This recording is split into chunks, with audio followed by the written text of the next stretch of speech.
Now I'm going to discuss how we would look for a new law. In general, we look for a new law by the following process. First, we guess it. Then we no, don't laugh, that's really true. Then we compute the consequences of the guess to see what, if this is right, if this law that we guessed is right, we see what it would imply.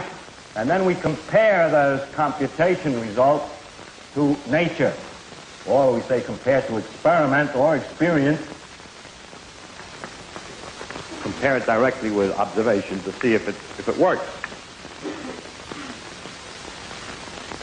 If it disagrees with experiment, it's wrong. And that simple statement is the key to science. It doesn't make any difference how beautiful your guess is. It doesn't make any difference how smart you are who made the guess or what his name is. If it disagrees with experiment, it's wrong. That's all there is to it.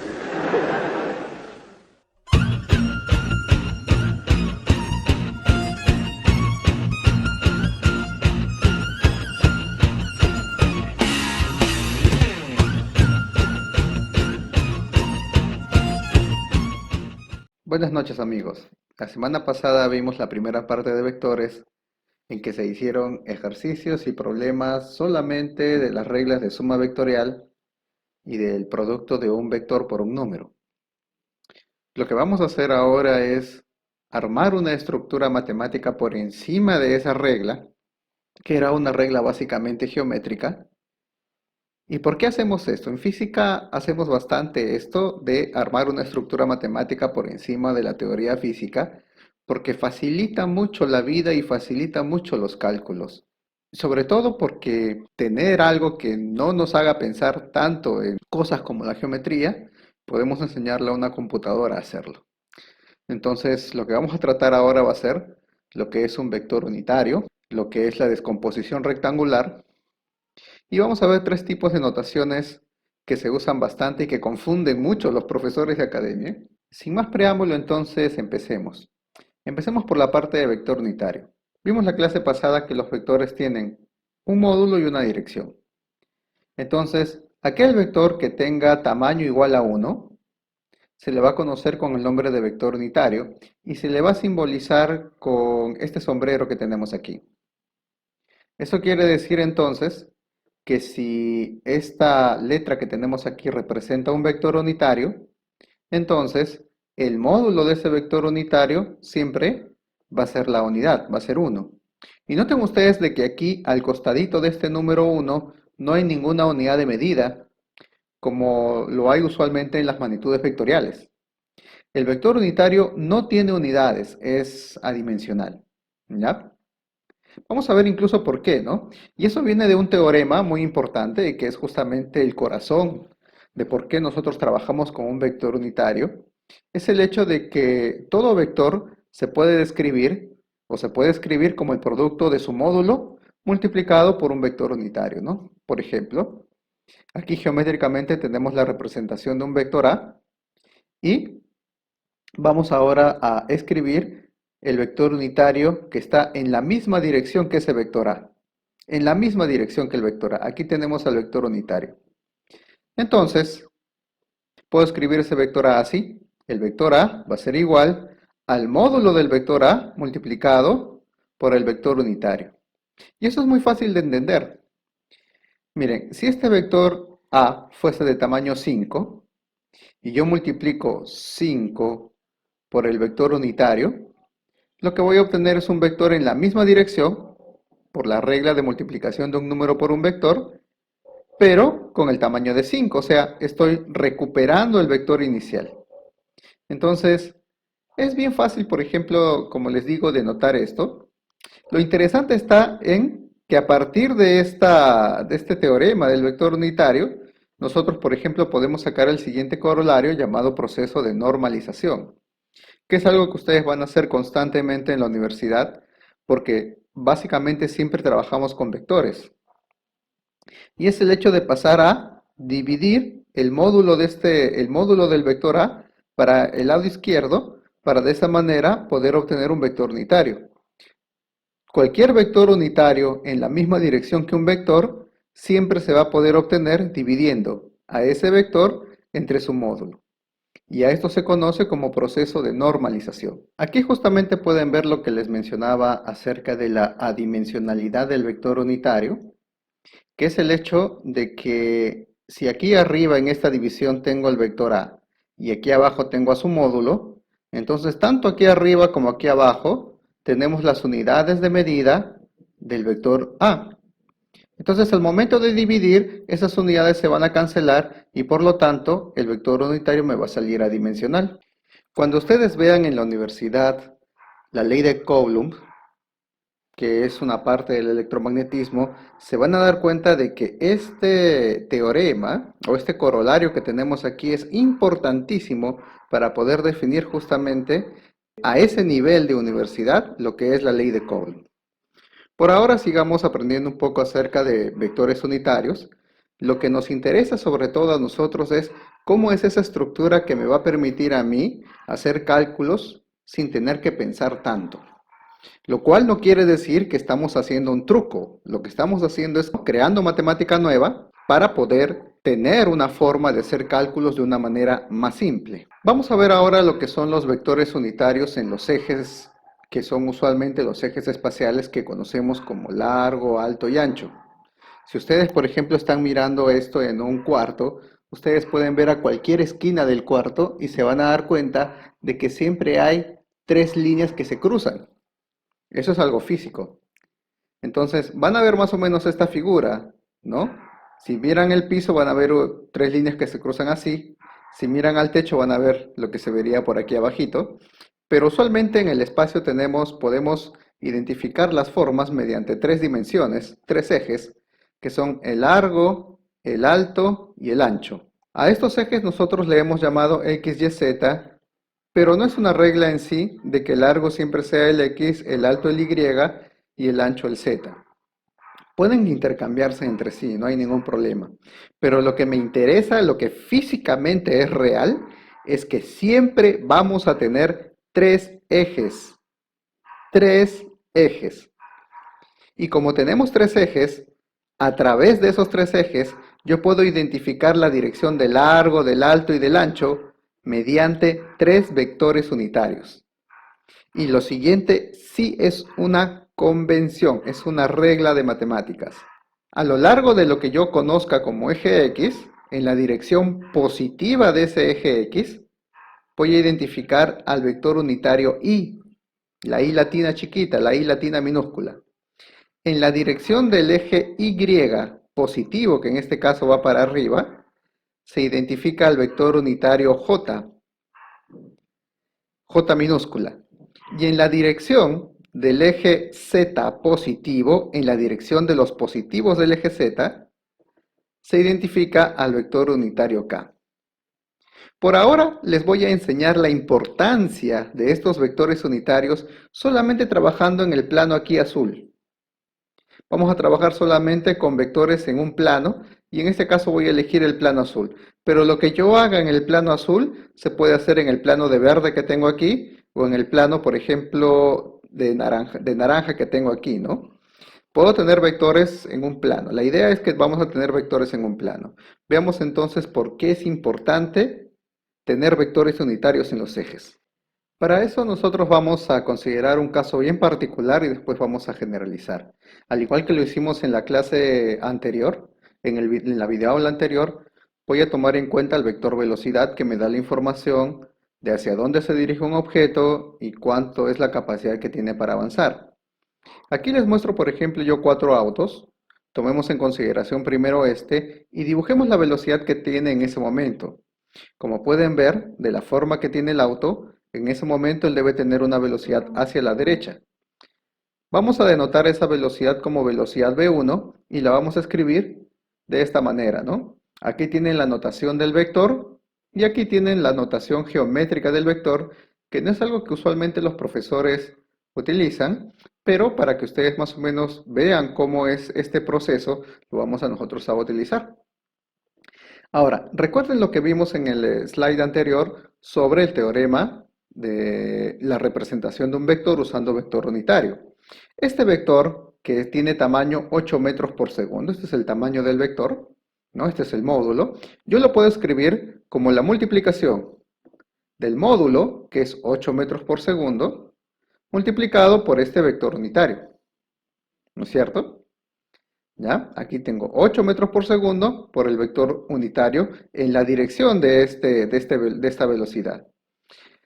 Ahora, como yo soy libre de elegir los ejes que quiero, y eso siempre lo van a poder hacer, para poder escribir este vector unitario, como si fuese un vector i, j o k de vectores unitarios sobre los ejes, lo que voy a escoger son estos ejes que tenemos aquí, este eje y y este eje x.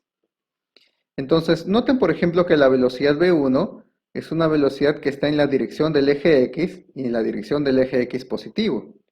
Y en esa misma dirección del eje x positivo, yo tengo el vector unitario y, que tengo aquí. Este vector unitario y es el vector de tamaño 1, que justamente es el vector que tengo aquí, miren. Por eso es que lo he elegido así, para que coincidan. Entonces, voy a reemplazar este vector unitario y en lugar de este vector 1 que tengo aquí. Entonces, tendría de que la velocidad v1 yo la puedo escribir de esta forma, como la multiplicación de 8 por i en unidades de metros por segundo. Noten cómo, por ejemplo, estoy evitando trabajar con esta notación geométrica del vector y ahora tengo otra notación, ¿no? Es una notación donde tengo un número multiplicado por un vector unitario. ¿Se dan cuenta? Analicemos ahora, por ejemplo, este segundo auto, este auto de blanco que tenemos aquí. En ese momento ese auto se está dirigiendo hacia el eje Y positivo. Entonces va a tener más o menos esta velocidad que tenemos aquí, que lo vamos a escribir como velocidad 2, y cuyo módulo es 12 metros por segundo. Entonces, esta velocidad 2, igual que hicimos con la velocidad 1, lo escribimos aquí, ¿no? La velocidad v2 es igual a este vector hacia arriba con un módulo de 12 metros por segundo. Si yo utilizo el vector unitario en la misma dirección que este vector negro que tengo aquí, yo puedo escribir ese vector como el módulo multiplicado por ese vector unitario hacia arriba. Pero este vector unitario que tenemos aquí hacia arriba es idéntico, ¿ya? Es idéntico al vector unitario que aparece aquí, al vector unitario que está en la dirección del Y, ¿no? En la dirección del Y positivo. Entonces, este vector unitario que tengo aquí, yo lo puedo escribir multiplicando el 12 metros por segundo por el vector unitario j. Nuevamente conseguí escribir este vector, que aquí lo tenía de forma geométrica, como si fuese un número y una letra, ¿no? Hagamos lo mismo, por ejemplo, con este carro ahora, este carro de plomo que tengo aquí. Este carro plomo vamos a considerar que tiene una velocidad hacia abajo de 6 metros por segundo y la vamos a denotar como v3. Al igual que lo hicimos con la velocidad v1 y v2, vamos a escribirla aquí de forma geométrica. Aquí tengo el vector v3, que es un vector hacia abajo de módulo 6 metros por segundo. Ahora, yo podría utilizar el vector unitario en dirección hacia abajo, en la misma dirección que este vector, para escribirlo como lo hice con el vector v2 aquí y como lo hice con el vector v1 aquí. Sin embargo, si yo utilizo un vector hacia abajo, ese vector hacia abajo sería el vector opuesto a este vector que está aquí, a este vector unitario. Es decir, sería el opuesto al vector unitario j. Entonces recuerden ustedes lo que hicimos en la clase anterior, que si tengo un vector igual, de módulo igual a otro, pero en dirección opuesta, la relación que hay entre esos vectores es un signo, ¿no? El vector unitario hacia abajo, en dirección opuesta a este, sería su negativo. Por lo tanto, este vector hacia abajo de 6 metros por segundo lo puedo escribir de esta forma, manteniendo el uso del vector unitario j, es decir, del vector unitario hacia arriba, pero en lugar de usar el módulo, lo que uso es un signo menos adicional. ¿Por qué? Porque este signo menos adicional invierte este vector unitario, lo hace dirigir hacia abajo y regresaríamos al teorema que vimos anteriormente, ¿no? Que si yo multiplico el módulo por un vector en la misma dirección, obtengo el vector original. Pero en este caso noten que voy a tener este signo menos. Usualmente, para que los alumnos recuerden los signos, nosotros le decimos, si el vector está dirigido hacia el eje Y positivo, pues va con signo más. Y si está dirigido hacia el Y negativo, va con signo menos. Si está dirigido hacia el eje X positivo, va con signo más. Y si tengo un vector dirigido hacia el eje X negativo, va con signo menos. Pero eso es un truco.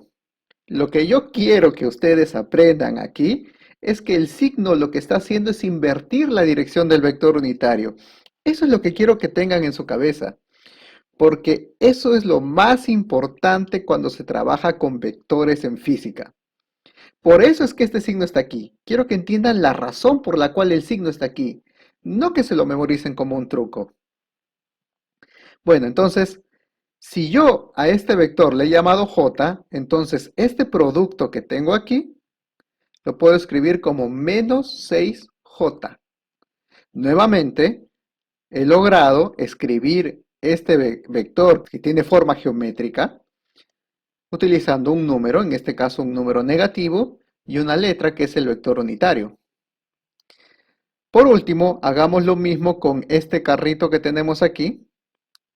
Ese carrito va a tener una velocidad v4 hacia la izquierda, que le he puesto un módulo de 17 metros por segundo. Matemáticamente lo puedo escribir así, vector v4 igual a vector a la izquierda con módulo de 17 metros por segundo. Similar al vector v3, lo que voy a hacer es escribirlo, miren, de esta forma. Ahora quiero que se pregunten ustedes mismos, ¿y por qué le he puesto un signo menos aquí? ¿Por qué? ¿Por qué razón hay un signo menos? Ah, simple, porque este signo menos multiplica este vector unitario invirtiéndolo, obteniendo un vector unitario hacia la izquierda. Y luego el módulo de ese vector unitario, o el módulo, perdón, del vector original por el vector unitario hacia la izquierda, me resulta en el mismo vector original. Por eso es que estas dos operaciones son iguales. Como este vector unitario es justamente el vector y, lo que voy a obtener al hacer esta multiplicación sería menos 17i. Entonces, nuevamente, el vector geométricamente que había escrito aquí, lo tengo escrito de manera más simple, porque tengo un número por una letra, ¿no? Noten, por ejemplo, que la letra I, ¿no? La letra I está representándome a los vectores horizontales, a los vectores paralelos al eje X. El vector J me está representando a los vectores verticales o paralelos al eje Y. Y los signos me están indicando hacia dónde es que están dirigidos esos vectores. Entonces, dense cuenta de que ahora la estructura matemática que tienen esos vectores es bastante simple de entender. Y eso es lo que tienen ustedes que entender. ¿Cómo vamos a estudiar o leer estos jeroglíficos que tengo aquí? Estos al principio va a parecer como si fuesen jeroglíficos, como cosas que no se entienden. Entonces, lo inicial, lo más importante cuando se trabaja en física es que la otra persona a la cual tú le hablas con cosas matemáticas y cosas de física te entienda. Miren el video, por ejemplo, de análisis dimensional, donde yo le doy mucho énfasis al hecho de que la física es justamente producto del carácter social que tienen los seres humanos. Bueno, entonces, a esta notación que tengo aquí a la izquierda, se le conoce como notación algébrica o algebraica de esta notación geométrica de vectores. Y es muy importante porque me permite hacer cálculos de una manera más simple. Veamos unos ejemplos para que me entiendan mejor la simplicidad que es trabajar con esto. Estos dos ejemplos los hicimos también en clases anteriores, en la clase de vectores 1. En este primero dice, demuestre que para dos vectores paralelos en la misma dirección, el módulo de su suma es la suma de módulos. Nosotros habíamos, por ejemplo, hecho la solución a partir de esta situación. Supongamos que tenemos dos vectores, por ejemplo, hacia la derecha. ¿no? Y esos vectores se están sumando. Voy a suponer además de que esos vectores tienen módulos, ¿ya? Para que lo vean más simple todavía. Voy a suponer que este vector A es de tamaño 3 y que este vector B es de tamaño 9. Entonces, lo que voy a hacer a continuación es escribirlos utilizando la notación algébrica. Noten que este vector A y el vector B, ambos por estar dirigidos a la derecha, estarán representados como 3 multiplicado por el vector I y 9 multiplicado por el vector I también, ¿no? Noten de que, recuerden, este I me indicaba que el vector era horizontal y si son positivos, que están apuntando hacia el positivo del eje X, en este caso hacia la derecha. Noten, por ejemplo, que sumar es bien simple, ¿no? Si yo quiero sumar, si yo quiero determinar este vector resultante, que es 3i más 9i, simplemente sumo 3 más 9, dejo el i y obtendría 12i. Entonces, esta es la simplicidad del cálculo que yo les mencionaba. Es como cuando ustedes en álgebra tienen, ¿cuánto es 2x más 3x? 2 más 3, 5, pero sería 5x. Noten que aquí el i no se va a cancelar, ¿no? El i se mantiene hasta el final. Ahora, pero yo quiero demostrar, según esto que tengo aquí, que si tengo dos vectores paralelos en la misma dirección, que el módulo del vector resultante es la suma de módulos. Aquí se puede ver bien fácil, pero de todas maneras voy a hacer el cálculo. Saco el módulo del resultante sería el módulo de este vector 12i. Como el módulo es una magnitud distributiva o es una operación distributiva, yo lo puedo distribuir al 12 y al vector unitario. El módulo del número 12 sería su valor absoluto, que es 12, y el módulo del vector unitario i es 1. 12 por 1 me daría 12. Por lo tanto, noten que este 12 sería justamente la suma de módulos de A y de B, 9 más 3. Ahora, supongamos, para divertirnos un poco, de que ese par de vectores están para la izquierda. Porque al inicio yo supuse que estaban para la derecha. Podría haber supuesto que están los dos para arriba, los dos para abajo, pero sigue siempre la misma regla. Supongamos entonces que este par de vectores están para la izquierda. En ese caso, por estar a la izquierda, ahora algébricamente se escribirían como menos 3i para el vector A y menos 9i para el vector B. El menos me está dando la información de que ambos vectores están dirigidos para la izquierda. Sumo, saco paréntesis y tendría menos 3i menos 9i. Si hago la operación, menos 3 menos 9 sería menos 12i. Saco el módulo. El módulo de la resultante sería entonces el módulo de menos 12i.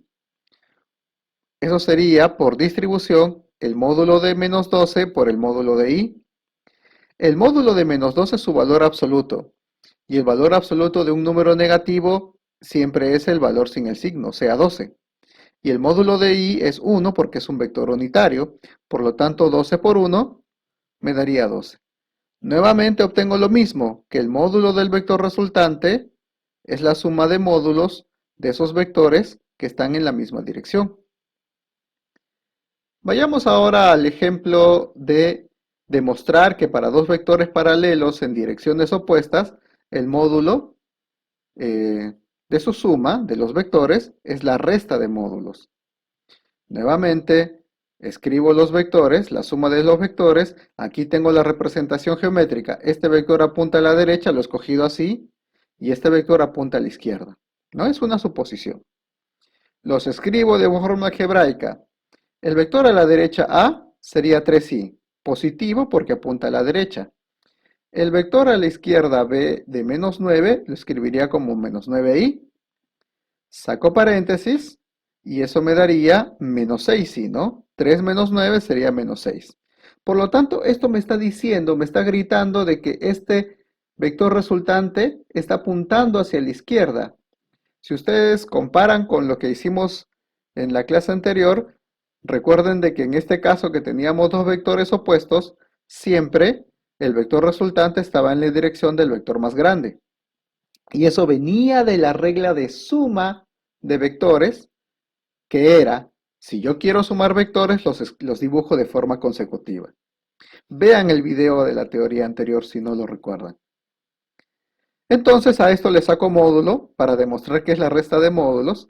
El módulo de la resultante en este caso sería el módulo de menos 6i. Saco el módulo de menos 6 sería 6, y el módulo de i sería 1. Por lo tanto, el módulo al final me va a salir 6, positivo. Que sería la resta de módulos, del mayor menos el menor, 9 menos 3 me daría 6. Entonces, noten de que esta forma de escribir los vectores algebraicamente me permite a mí hacer estos cálculos de una manera más simple, más sistemática. Ya no tengo que estar dibujando los vectores a cada rato, ni estarlos dibujando uno consecutivo al otro. Solito sale el cálculo, ¿no? El cálculo se facilita. Esa es la importancia de usar vectores unitarios. Esa es la importancia. Ahora, otra aplicación de los vectores unitarios es lo que nosotros llamamos descomposición rectangular. Vamos a ver en este caso entonces ahora lo que es una descomposición rectangular. Esto se utiliza sobre todo cuando tengo vectores que no son paralelos a los ejes. Consideremos ahora este carro. Noten que el carro tiene una velocidad en esta dirección. Vamos a llamarle velocidad v. El módulo de esa velocidad v lo estamos denotando aquí. Esto me representaría el tamaño de este vector. Y por lo tanto ahora tengo que ese vector no es paralelo ni al eje x, ni es paralelo al eje y.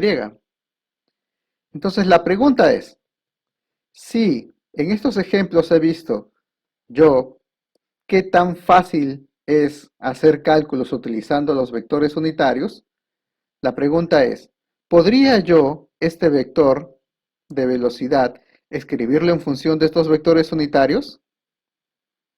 Y esto, por ejemplo, es muy parecido a uno de los ejercicios que hicimos en el video anterior.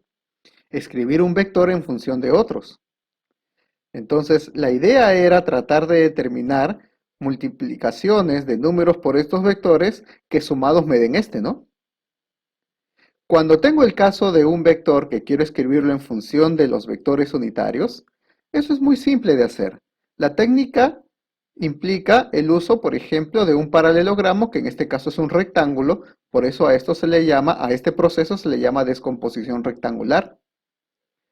Para eso primero dibujo un rectángulo que tenga lados paralelos a los ejes X e Y, ¿no? Aquí, por ejemplo, tengo que este rectángulo de amarillo tiene lados paralelos al eje X y al eje Y.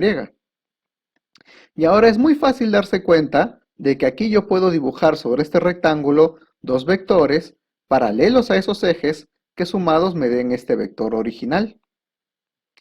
Uno de ellos sería este vector paralelo al eje X, que para denotarlo que es paralelo al eje X le voy a escribir aquí un subíndice X. Subíndice quiere decir que está en la esquina de la derecha abajo de la letra. Eso es un subíndice.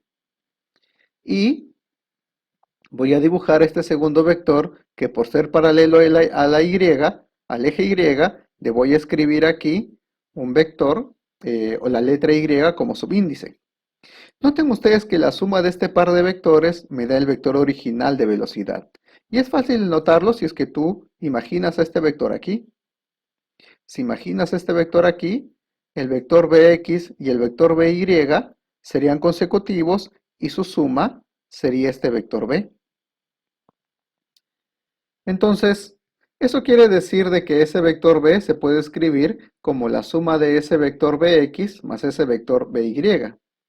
Cuando yo escribo un vector cualquiera como la suma de dos que son paralelos a los ejes, ¿no?, de direcciones, entonces a este par de ejes se les conoce como componentes de la velocidad. En este caso es la componente paralelo al eje X y esta es la componente paralelo al eje Y. Se les suele llamar también componentes rectangulares, justamente porque provienen del uso de este rectángulo que tengo aquí, ¿no? Pero lo importante es que tú te des cuenta de que ese vector B es igual a la suma de las componentes. Por lo tanto, esas componentes lo que están haciendo es sustituir, reemplazar al vector original. Pero aún nosotros no hemos escrito el vector utilizando los vectores unitarios. Solamente hemos podido determinar las componentes. Lo que tocaría hacer ahora es escribir estas componentes usando los vectores unitarios. Pero para eso necesitaríamos el tamaño de este vector y también necesitaríamos el tamaño de este otro vector. Para eso, lo que se suele utilizar es la inclinación que tiene el vector original con respecto ya sea al eje Y o al eje X. En este caso aquí les presento la inclinación respecto al eje X y en función de esta inclinación yo puedo notar de que este lado que está al costado de ese ángulo alfa vendría a ser el módulo del vector original por el coseno de ese ángulo.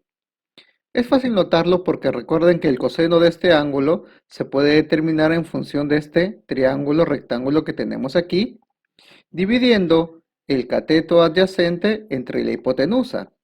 Si tú divides el cateto adyacente, que es el módulo de la velocidad coseno de alfa, entre el módulo de la velocidad, pues te va a quedar solito el coseno de alfa, ¿no? De manera similar, este lado, este tamaño, este módulo del vector componente BY, sería el módulo de la hipotenusa, pero multiplicado por el seno de alfa. Y es igual, ¿no? B seno de alfa sería este tamaño, el seno de este ángulo sería justamente B seno de alfa entre B, se elimina la velocidad y me queda solito el seno de alfa. Ahora, conociendo estos tamaños, ya podemos escribir estas componentes Bx y By utilizando los vectores unitarios. Noten que por estar a la izquierda, esta componente Bx sería escrita de forma algebraica adicionando un signo menos al vector unitario y. Y el vector componente By, por estar en la misma dirección que J, no requeriría ningún signo negativo. Entonces, ese vector B vendría a ser menos B coseno de alfa por el vector unitario I, más el módulo de la velocidad por el seno de alfa por el vector unitario J. Ahora, esta forma de escribir al vector original B también se suele escribir de la siguiente manera. Noten de que a todo esto, ¿no? A todo este número con el signo incluyendo, sin el vector unitario, se le llama Bx. Y noten que ya no tiene arribita esta flechita que tenía aquí. Cuando no tiene la flechita arribita, lo que tenemos aquí es una componente, ¿ya? Componente de este vector velocidad. Aquí es igual, a todo este número, incluyendo el signo, sin el vector unitario j, también se le llama componente by. Entonces, esto resulta ser una confusión bastante grande para los alumnos, porque a nivel preuniversitario se les suele decir a los estudiantes de que si tú le quitas la flechita a un vector, entonces lo que tienes es el módulo. Pero si ustedes se dan cuenta, no es cierto, ¿no? Esto no es el módulo, porque el módulo tendría que ser una cantidad positiva, pues es un tamaño, y aquí lo que tenemos es una cantidad negativa. Entonces, lo que se suele escribir aquí, repito, o sea, si tú le quitas una flechita a una magnitud vectorial, no obtienes el módulo, lo que estás obteniendo es su componente, y esa componente puede ser negativa o puede ser positiva, ¿ya? Entonces, nunca se olviden de eso. Quitarle la flechita a una magnitud vectorial no quiere decir que tengas el módulo. Para indicar el módulo de una magnitud vectorial tienes que utilizar las dos rayitas que tienen ustedes aquí, ¿ya? Si no tiene las dos rayitas, esta cantidad que está aquí, es decir, la componente, puede ser tanto positiva como puede ser negativa. Vamos ahora a aplicar tanto el uso, ¿no?, de los vectores unitarios y esta descomposición rectangular, ¿no? Escribir un vector en función de los vectores unitarios, desarrollando un ejercicio que hemos hecho también en el video anterior, que es este ejercicio que tenemos aquí. En este ejercicio nos dice, los vectores de la figura unen los vértices de un hexágono regular. Determine, dice, el módulo del vector resultante de la suma de estos vectores si el lado del hexágono es L. Recuerden que este ejercicio nosotros lo hicimos la clase pasada aplicando la definición de suma vectorial, que es dibujar los vectores de forma consecutiva, ¿no? Para hacerlo nosotros tuvimos que mover estos vectores de tal forma, ¿no?, que los poníamos de forma consecutiva y encontrábamos que la resultante era 4L. El módulo, ¿no? El módulo de la resultante era 4L. Ahora vamos a hacer lo mismo, pero utilizando descomposición rectangular, ¿ya? Vamos a utilizar la notación algébrica para sumar los vectores y para después calcular el módulo. Veamos cómo hacemos esto, a ver. Nos piden determinar el módulo entonces de la resultante, vamos a usar la descomposición rectangular, pero para eso, al igual que la velocidad anterior, necesitaríamos aquí ejes. Los ejes naturales, los usuales son el eje horizontal, eje X, y el eje vertical, Y, en la mayoría de ejercicios. Entonces vamos a tomar en cuenta eso. Y lo primero que voy a hacer es concentrarme y ver que en estos vectores, en este conjunto de vectores, tengo 4 que son inclinados, pero estos 3, B, G y E, son vectores que ya son horizontales. Entonces, voy a concentrarme primero en este vector A que es inclinado y que está en este lado de este hexágono regular. Ese sería el vector A. Y lo que voy a hacer es descomponer este vector A, es decir, escribirlo en función de su componente horizontal y vertical con ayuda de los vectores unitarios.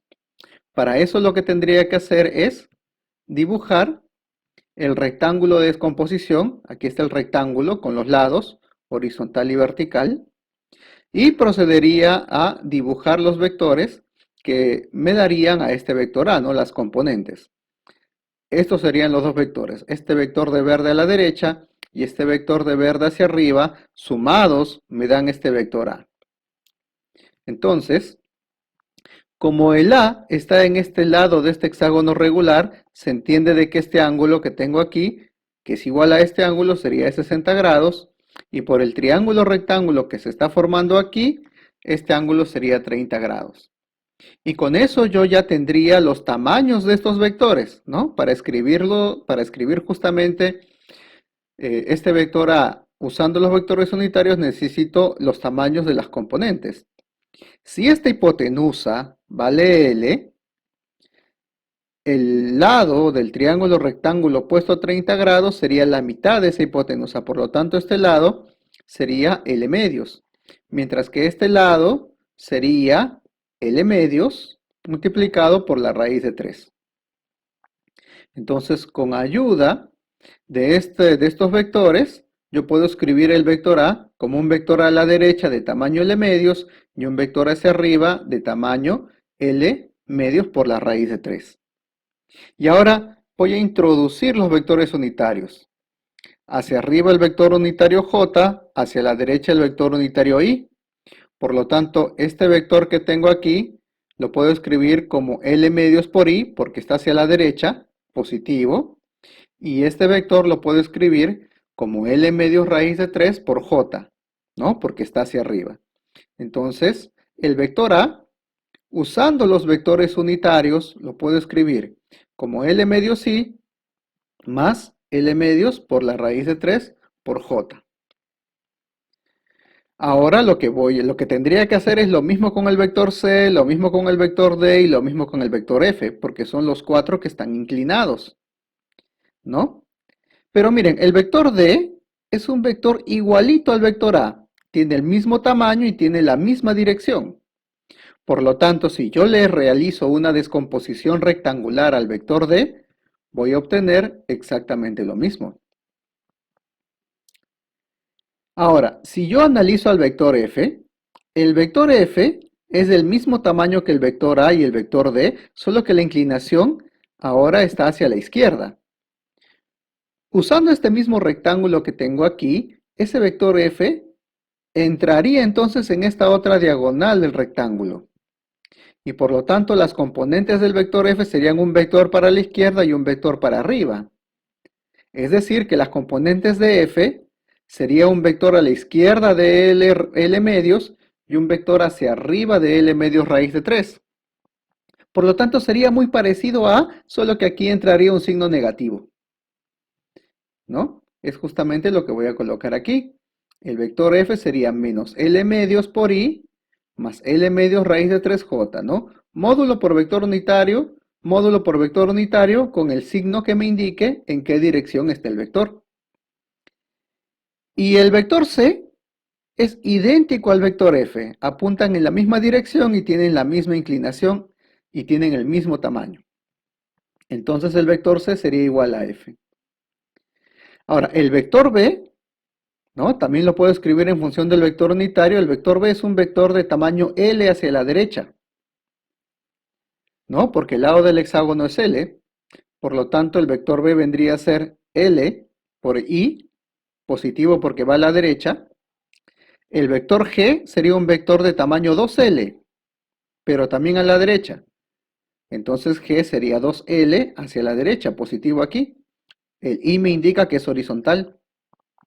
El vector E sería un vector de tamaño L para la izquierda. Por lo tanto, el vector E sería menos LI. L es el tamaño del vector, el I me dice de que el vector E es horizontal y el menos que apunta hacia la izquierda. Ahora, lo que yo quiero realizar es la suma de estos vectores para encontrar el módulo del resultante. Como ya tengo escrito todos los vectores usando vectores unitarios, lo que procedería a hacer ahora es a sumarlos. Entonces, escribimos que la suma que quiero calcular es esta, y cada uno de estos vectores que voy a sumar, lo voy a escribir en función de sus vectores unitarios. El A vendría a ser L medios I más L medios por la raíz de 3J. El B era LI, el C era menos L medios por I más L medios raíz de 3 por J. El D era igual que el A, L medios I más L medios raíz de 3J. El E era el vector hacia la izquierda de menos LI y el F sería el vector idéntico al vector D, o el vector C, perdón, sería menos L medios I más L medios raíz de 3J y finalmente el G sería el vector hacia la derecha 2LI. Entonces, esta es la suma que tengo que hacer. Noten que ahora mi suma ya no tiene nada que ver con poner los vectores consecutivos. Mi suma son números y letras, números y letras. Por eso es que este método de sumar se le llama método algebraico, pero resulta siendo lo mismo que hacerlo geométricamente con vectores. Antes de proceder a sumar, puedo eliminar algunas cosas. Este L medios I con este menos L medios I se cancelan. Este LI con este menos LI se cancelan. Y este otro L medios I con este menos L medios I también se cancelan. Y ahora procedo a juntar lo que me quede, ¿no? Por ejemplo, aquí tengo J, J, J, es decir, aquí tengo 4 vectores que son verticales y los 4 están apuntando hacia arriba. Tendría que sumar L medios raíz de 3 más L medios raíz de 3 más L medios raíz de 3 más L medios raíz de 3. Y me quedaría solito 2LI hacia la derecha, horizontal, entonces me quedaría así. El resultante sería 2L raíz de 3J, que sería la suma de estos 4, más 2LI. Esto ya no lo puedo sumar porque tienen vectores unitarios distintos. Yo sumo J con J y sumo I con I. Y ahora procedo, por ejemplo, a determinar el módulo. ¿Cómo determino el módulo? Bueno, les voy a demostrar que el módulo es muy simple de determinar y aquí es usando el teorema de Pitágoras, porque esto es una componente vertical y esta es una componente horizontal. Para que lo vean mejor vamos a dibujarlo. Si lo dibujamos, este vector 2L raíz de 3J sería un vector para arriba de tamaño 2 raíz de 3L. Y este vector de tamaño 2L sería un vector a la derecha sería el vector a la derecha que tenemos aquí. Y ahora, como el R es la suma de este par de vectores, procedo a sumar usando la regla de la suma vectorial, que es poner a los vectores de forma consecutiva. El vector R vendría a ser este vector en diagonal que viene aquí. Recordando el triángulo rectángulo de 30 a 60 nuevamente, si esto es 2 raíz de 3L y esto es 2L, esta hipotenusa vendría a ser el cuádruple de 2L, ¿no? Noten que se nota la proporción aquí, ¿no? Por lo tanto, se demuestra que este ángulo es 60 grados. O también podríamos usar directamente aquí el teorema de Pitágoras y obtendríamos que la resultante sería 4 veces L. Entonces, noten que el ejercicio, si bien parece más tedioso, porque tenemos que descomponer todos los vectores, al final la operación resulta ser bastante simple, porque junto todos los i, junto todos los j, para obtener finalmente un solo j, un solo i, y después sumo geométricamente eso. Hagamos un resumen de todo esto que estamos trabajando. Teníamos nosotros la notación geométrica de un vector, y a partir de esta notación geométrica de un vector y de la regla de multiplicación de un número por un vector, hemos podido escribir este vector usando los vectores unitarios en componentes, una componente horizontal y una componente vertical. Si yo utilizo los vectores unitarios, los puedo escribir de esta manera geométrica, donde Rx y Ri siguen siendo las componentes del vector, que pueden ser cantidades positivas o pueden ser cantidades negativas. Recuerden de que esto sin la flechita arriba no es el módulo del vector. Esta notación la llamamos notación algebraica. Ahora, les voy a presentar dos notaciones que quizás no la van a utilizar por ahora, pero sí se utiliza bastante en la universidad. Esta es la llamada notación analítica, donde en lugar de los vectores unitarios i y j, ordenamos las componentes Rx y Ri en un par ordenado. Esto es lo que usualmente se utiliza en el curso de geometría analítica para trabajar. Por eso es que a esto le llaman notación analítica de un vector. Existe otra notación cuando estas componentes se ponen de manera vertical, donde en donde a ese ordenamiento se le conoce como tensor de primer orden o un vector columna. Cualquiera de estas notaciones son equivalentes, ¿ya? Cualquiera de estas notaciones son equivalentes, pero siempre trae a confusión el hecho de que la mayoría de alumnos suele pensar de que esto de acá es el módulo del vector. Esto no es el módulo del vector. Esto es una cantidad que puede ser positiva o negativa y es la componente paralela al eje respectivo. En este caso eje X, y con esto sería al eje Y. Si yo quiero calcular el módulo de un vector teniendo sus componentes, lo único que tengo que hacer es usar el teorema de Pitágoras. Si yo trabajo incluso donde aquí pueden ustedes notar que tienen el módulo de la primera componente al cuadrado más el módulo de la segunda componente al cuadrado raíz cuadrada. Como aquí estoy elevando al cuadrado, yo incluso puedo trabajar con la componente sin la flechita arriba y escribir componente x al cuadrado más componente y al cuadrado. Y son equivalentes porque si bien esta cantidad puede ser positiva o negativa, elevado al cuadrado eso no importa, pues cualquier signo negativo al cuadrado se vuelve positivo y el positivo pues se queda en positivo, ¿no? Es por eso que quizás viene la confusión de aquí, porque como los dos son cantidades iguales, ¿ya? No quiere decir que este módulo de Ry sea igual al Ry, ¿no? Las cantidades al final son iguales debido a que cada uno está elevado al cuadrado. Para terminar, como un bonus track, lo que vamos a hacer es intentar explicarles cómo esto se extiende a 3 dimensiones. Si yo tuviese un vector f en 3 dimensiones, ya no tendría solo 2 componentes, sino tendría 3. Trazando la perpendicular a cada eje, yo obtengo tres, tres componentes. Una componente paralela al eje Z, otra componente paralela al eje X y otra componente paralela al eje Y. Entonces, la notación en componentes sería con tres componentes. La notación algebraica sería con tres componentes también y con los vectores unitarios I, J y K. La notación analítica sería con tres elementos ordenados de esta forma y la notación tensorial sería con un vector columna de tres componentes. El módulo se obtendría elevando al cuadrado el módulo de cada componente o directamente con el valor de la componente porque no, como les dije anteriormente, elevado al cuadrado pues no hay ninguna diferencia. Ahora tocaría realizar algunos ejercicios. Esta es la parte más tediosa, ¿no?, del curso. Es la parte más complicada, análisis dimensional, vectores, porque el alumno suele pensar de que todo el curso de física va a ser así, pero en realidad no lo es. Esto es más matemática aplicada a la física que física en sí. A partir de los siguientes videos, bueno, el siguiente todavía va a ser de ejercicios de esta parte, pero a partir de los siguientes videos empezamos a hacer la parte de cinemática, empezamos a hacer la parte de dinámica, luego estática y vamos a ir analizando cada fenómeno físico uno por uno y las magnitudes físicas relacionadas.